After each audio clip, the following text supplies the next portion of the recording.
فاسألوا أهل الذكر إن كنتم لا تعلمون بالبينات والزبر। প্রশ্ন করেছেন, আমরা অনেকেই জেনে না জেনে চলতে ফিরতে মানুষের গীবত, গালি, পরনিন্দা, কাউকে ঠকানো, কাউকে কষ্ট দেয় ইত্যাদি করে থাকি। এগুলো তো বান্দার হক। আমরা জেনেছি ওই ব্যক্তির কাছে হাত ধরে ক্ষমা না নিলে ক্ষমা হবে না। এটার অর্থ হয়তো কি বিধান আসলে কি? হ্যাঁ, আসলে এটা সত্য বলেছেন যে আমরা জেনে না জেনে চলতে ফিরতে মানুষের গীবত, গালি, পরনিন্দা, কাউকে ঠকানো, কাউকে কষ্ট ইত্যাদি দিয়ে থাকি। এগুলি বান্দার হক, নিঃসন্দেহে বান্দার হক। হাদিসে আছে রাসূলুল্লাহ সাল্লাল্লাহু আলাইহি ওয়াসাল্লাম বলেছেন, তোমাদের মধ্যে ফকির কে, মিসকিন কে? সাহাবায়ে কেরাম বললেন যে আমাদের কাছে মিসকিন হচ্ছে ওই ব্যক্তি যে ব্যক্তি এক লোকমা খাবারের জন্য দাঁড়ে দাঁড়ে ঘুরে বেড়ায়। রাসূলুল্লাহ সাল্লাল্লাহু আলাইহি ওয়াসাল্লাম বললেন, এই তো মিসকিন দুনিয়ার, আসল মিসকিন তো তুমি চিনো না।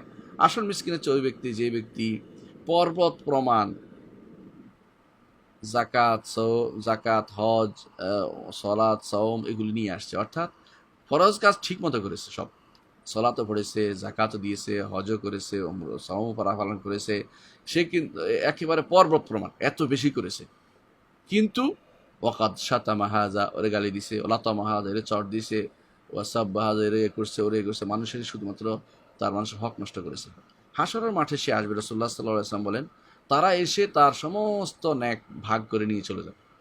তারপর কেউ কেউ আসবে যে তার ন্যাক পায় নাই, তখন তারা তার কাঁধের উপরে এই লোকের এই তাদের যে সমস্ত গুনাহ আছে এগুলো এই কাঁধের উপর দিয়ে তারা চলে যাবে। এই লোক হচ্ছে সবচেয়ে বড় মিসকিন, তার কিছুই পাওনা থাকলো না, কারণ কিছুই নেই, তার সব শূন্য শূন্য করে দিয়েছে। এই জন্য আমাদের ভাইদের অনেকেই দেখা যায় মানুষের গীবত করে, দেশের বিদেশে বিভিন্ন রাষ্ট্রপ্রধান হতে শুরু করে সাধারণ মানুষ কারো বাপ নাই, অমুকের নাম ধরে ধরে গীবত করছে। এরা প্রত্যেকেই তার আমলনামা নষ্ট করছে। তার সমস্ত যা চলা তাদেরকে সবই দিয়ে দিচ্ছে আরেকজনকে বিনা কারণে। এবং তারা এমন ব্যক্তি নয় যে যাদের কথা তারা কার্যকর হবে।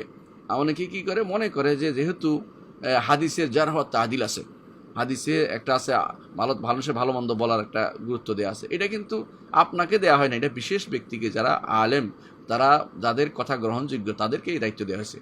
আপনি যেখানে সেখানে আরেকজনের গীবত করে বেড়াবেন, এটা কিন্তু কখনো গ্রহণযোগ্য হবে না, কারণ আপনার কথা এখানেও নেওয়া হবে না, ওইখানেও নেওয়া হবে না। লা ফিরাইল লা ফির নাফির, আপনি কাফেলাতেও নেই, আপনি আর সফরেও নেই, যুদ্ধও নেই, আপনি কোনো কাজেই নেই, আপনি শুধুমাত্র মানুষের গীবত করে বেড়াচ্ছেন।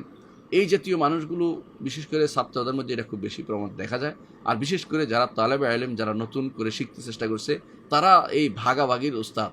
দেখবেন যে তারা অমুকের কথা নেওয়া যাবে কিনা, অমুককে করা যাবে কিনা, অমুকের বিরুদ্ধে ফেসবুক গরম করে ফেলা। এটা কিন্তু আপনি কিন্তু আপনার কিন্তু বেশি সমস্যা একটাই, শুধুমাত্র এটা হবে আপনার, আপনি যেটাকে সমস্যা মনে করছেন না, সেটা হচ্ছে আপনার সমস্ত আমল কিন্তু ভাগ হয়ে যাচ্ছে ইতিমধ্যে, তারা সবগুলি ভাগ করে নিয়ে যাবে। এই জন্য একবার আবু বকর একজন আয়েশা রাদিয়াল্লাহু আনহার কাছে বললেন যে যে সাহাবায়ে কেরামের কেউ কেউ কারো সমালোচনা করতেছে, আপনি এবারে কিছু বলেন। তখন আয়েশা রাদিয়াল্লাহু আনহা বললেন যে তোমার কি আশ্চর্য লাগে না? এটা তো একটা সহজ জিনিস। এটা হচ্ছে আল্লাহ তাআলা চেয়েছেন যে এরা সাহাবায়ে কেরাম মরে গেছে, এদের এখন আমল করার সুযোগ নাই। তো তারা এখন তার বিরোধিতা করতেছে আর বদনামি করে বেড়াচ্ছে। তাদের সমস্ত আমল এদের আমলনামায় যোগ হবে।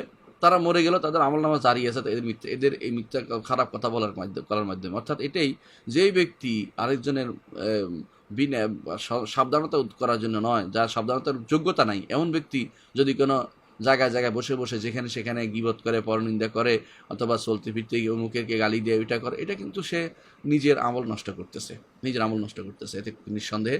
এবং সে এটার মাধ্যমে নিজেই ক্ষতিগ্রস্ত হচ্ছে। সে আবু হুরায়রা রাদিয়াল্লাহু আনহুকে ক্ষতিগ্রস্ত করতে পারবে না, না আমর ইবনে আসকে ক্ষতিগ্রস্ত করতে পারবে, না মুআবিয়া রাদিয়াল্লাহু আনহু ক্ষতিগ্রস্ত করতে পারবে, না কোনো ইমামকে, আলেমকে ক্ষতিগ্রস্ত করতে পারবে। অথচ সে নিজেই নিজেকে বিনষ্ট করতেছে। এমন অবস্থায় কি করা উচিত? বান্দার হক নষ্ট করলে তখন প্রথম কাজ হয় বন্দার কাছে মাপ চেয়ে নিতে হবে। রাসূলুল্লাহ সাল্লাল্লাহু আলাইহি ওয়াসাল্লাম বলেছেন যে এমন একটি দিন আসার আগে তোমরা যেন মান কানা মিনা লাহু আলাইহি মিন আখি মাজলামাতুন ফালিয়াতাহাল্লালহু, কেউ যদি ভাইয়ের উপর জুলুম করে থাকে সেজন্য তার কাছে হালাল করে নেয়। মিন কাবলা ইয়াতি ইয়াউমুন লা বাইউন ফিহি ওয়ালা খুল্লা, ওই দিন আসার আগে যেদিন কোনো বেচাকিনা নেই, যেদিন কোনো ফিদিয়া নেই, কোনো কিছু দুনিয়া সব দিলেও মাফ হবে না, সেজন্য আগে থেকেই তার কাছে মাপ চেয়ে নিতে হবে। এখন প্রশ্ন হচ্ছে, অনেক আছে এরকম যে আমি তার কাছে মাপ চাইতে গেলে আরও বিপদ লেগে যাবে, এরকম হয়। তখন কি করবে? তখন তার জন্য আল্লাহর কাছে ক্ষমা চাইবে। আপনি যেতে পারছেন না কোনোভাবেই, বিপদ বহুত বেড়ে যাবে, বরং আপনি সেও ক্ষতিগ্রস্ত হবে, তারও মন খারাপ হবে, বিভিন্ন রকম সমস্যা তৈরি হবে, তাহলে আল্লাহর কাছে তার জন্য ক্ষমা চাইবেন সর্বক্ষণ, যে আল্লাহ আমাকে ক্ষমা করে দাও, আল্লাহ তাকে ক্ষমা করে দাও, আল্লাহ সে আমি ভুল করেছি তার প্রতি, আল্লাহ তাকে তুমি ক্ষমা করে দাও। বরং তার পক্ষ থেকে আপনি বেশি বেশি দান সৎকার করবেন, তার পক্ষ থেকে যাকে তার গীবত করেছেন।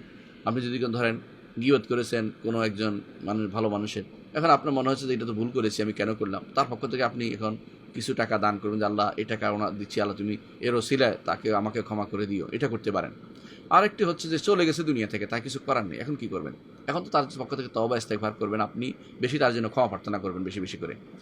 আরেকটি হচ্ছে আপনি কোনো কিছু জানেন না কাকে করেছেন, এখন কি করবেন, এখন আল্লাহর কাছে দ্বারস্থ হবেন, আল্লাহ আমি যাদেরকে গীবত করেছি তাদেরকে তুমি ক্ষমা করে, তাদেরকে তুমি ক্ষমা করে দাও, আমাকেও ক্ষমা করে দাও। তার ক্ষমা এমনভাবে করবে, আল্লাহকে চাইবেন আল্লাহ তারা যেন আমাকে আখিরাতে পাকড়াও না করে, আমি যেন আজকে না যাই। আল্লাহ তাআলা আপনার কায়মানবিক অবস্থা দেখবেন এবং সেটা অনুসারে তিনি হাশরের মাঠে ওই ব্যক্তিকে খুশি করে দিবেন, যে যার গীবত করেছেন, যে আপনাকেও খুশি করে দিবেন, তাকে খুশি করে দিবেন। সে আপনার কাছে আর কোনো পাওনা দাবি করবে না এবং আপনাকেও পার হতে দিবে। ভাইয়েরা তখন ইখওয়ান আলা সুরুর মুতাকাবিলিন, পরস্পর সামনাসামনি বসে ভাই হিসেবে থাকতে পারবেন। সুতরাং যত বেশি পারেন নিজের জন্য বেশি ইস্তেগফার করবেন, ক্ষমা চাইবেন, আরেক ভাইয়ের জন্য ক্ষমা চাইবেন কোনো কারণে তার যদি গীবত হয়ে থাকে, আর না হলে যদি না জানেন তাহলে ব্যাপকভাবে তাদের জন্য ক্ষমা চাইবেন, তাদের কাছে আল্লাহ, তাদের জন্য আল্লাহর কাছে রহমতের দোয়া করবেন। কারণ রাসূলুল্লাহ সাল্লাল্লাহু আলাইহি ওয়াসাল্লাম বলেছেন যে জহরুল গায়ব, কারো অনুপস্থিতি করে যেই দোয়াটি করা হয় সেটা বেশি কাজে লাগে এবং সেটা ফেরেশতারা বলে থাকে ওয়ালাকা মিসলুক, তোমারও অনুরূপ হোক, তোমারও অনুরূপ হোক, এইটা বলে থাকেন। সুতরাং আমি যখনই বা কোনো কারণে কারো গীবত করি, সেটা একটা বিরাট বিপদ জীবনের জন্য, সেটা থেকে উত্তরণের জন্য এই পদ্ধতিগুলো যে কোনোগুলো অবলম্বন করতে হবে ধারাবাহিকভাবে। প্রথমে যাইয়া তার কাছে মাপ চাইতে হবে, এটা কিন্তু ঠিক। যতক্ষণ পর্যন্ত নির্ধারণ করে বলার প্রয়োজন নেই, আমি বলবেন যে আমি আপনার কোনো হক নষ্ট করেছি, আপনার কখনো গীবত করেছি, এভাবে বললে হবে। নির্ধারণ করে এটা আবার বলার দরকার নেই যে আমি কি বলেছি, কারণ এটা হলে আরও হয়তো আগুন জ্বলে উঠবে। তো এইভাবে মাফ করে দিতে বলবেন, ধরে থাকবেন হাত, অথবা কোনোভাবেই হাত ধরা নিয়ম না, ইসলাম মুখে বলা নিয়ম, অথবা তাকে যে কোনোভাবে কিছু হাদিয়া দিয়ে, তোহফা দিয়ে যে কোনোভাবে তার মনোরঞ্জন করবেন, তারপর তার কাছ থেকে ক্ষমা চেয়ে নেবেন। যদি সেটা না পারেন তার জন্য ক্ষমা চাইবেন, দান করবেন। এইভাবে আপনি আল্লাহ, এরপর এটাও না পারলে আল্লাহর কাছে কান্নাকাটি করবেন, আল্লাহ যেন আপনাকে তাকে খুশি করে দেয়, তাই যেন আপনাকে এটা ধরপাকড় না করে, আর আপনি যেন সেটা ক্ষমা পেয়ে যান। অনেকে বলে থাকেন যে বান্দার হক আল্লাহ মাফ করতে পারে না, এভাবে বলা জায়েজ নাই। এভাবে বলবেন না, আল্লাহ বান্দা মাফ করতে পারেন, কোনো কিছু আল্লাহ পারেন না, এভাবে বলাটা জায়েজ নেই। আল্লাহ মাফ করবেন, আল্লাহ তাআলা আপনাকে, ওকে খুশি করে দিবেন, আপনাকে খুশি করে দিবেন, যথেষ্ট। এটাই তো মাফের বিরাট জিনিস। সুতরাং এটা পারবেন না কেন? আল্লাহ তাআলা তিনি তারও রব, আপনারও রব। তো একজন মানুষ বিপদে পড়েছে বলেই তা হতাশ হওয়ার কিছু নেই। তার কাজ হচ্ছে এখন আল্লাহর কাছে বেশি বেশি করে ক্ষমা চাওয়া, যে আল্লাহ আমি তো তার কাছে ক্ষমা চাইতে পারছি না, দুনিয়া থেকে চলে গেছে, আপনি আমাকে ক্ষমার ব্যবস্থা করে দেন। যে কোনো মূল্যে আল্লাহর কাছে কান্নাকাটি করবেন, এর মাধ্যমে ইনশাআল্লাহ একজন মানুষ ক্ষমা নিতে পারবে।